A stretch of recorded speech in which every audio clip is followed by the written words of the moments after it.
परित्यक्त कूअरु हाथी शावक उद्धार। बलांगीर जिला मुरीबाहाल रेंज अंतर्गत बिजामाल गाँ निकट एक परित्यक्त कूअरे हाथी छुआटी खसी पड़ा।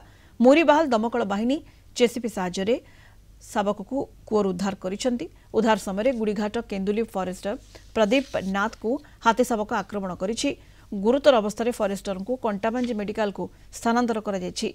गत किछि मास हेलाणी 60 टिकिया हाथीपल मुरीबाहाल रेंज अंचल में ए गाँव से गाँ को घूरी बुलुछंती। गत राति हाथीपल बिजामाल गाँ निकट में जाउथबा बेले एक परित्यक्त कूअरे खसी पड़ा हाथी शावक। सकाळु दमकल विभाग और पुलिस घटनास्थल में पहुंची हाथी शावक को उद्धार करिसेंती। उद्धार पर हाथी शावक जंगल भीतर को चली जाइछि। गत राति तिखारी रिजर्व फॉरेस्ट मध्य बिजामाल ग्राम पाखरे एक कुआ मध्य एक छोट हाथी पड़ा। आमे ताको उद्धार करने समय किसी पब्लिक थिले कुआ पाखरे और हाथीटी दौड़ी पलाइबा समय जन को दली देइछि। से क्षतिग्रस्त अच्छा बर्तमान मेडिकल रे एडमिट अच्छा। हाथी जेहेतु लोक मैंने दूर देखुले आज जेहेतु गोटे आम गुड़ीघाट पंचायत बिजामाल गाँव रोटे छोट कुआँ हाथीटा फसिक रहीगला।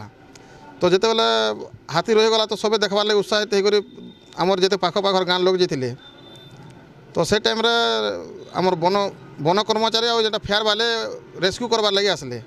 जेसीबी जिते बेले रेस्क्यू कले से टाइम काଣା है कि जेन आघात होन से भागी नहीं पारे सब जे जान माड़े भागले तो हाथीटा से आक्रमण करदेला।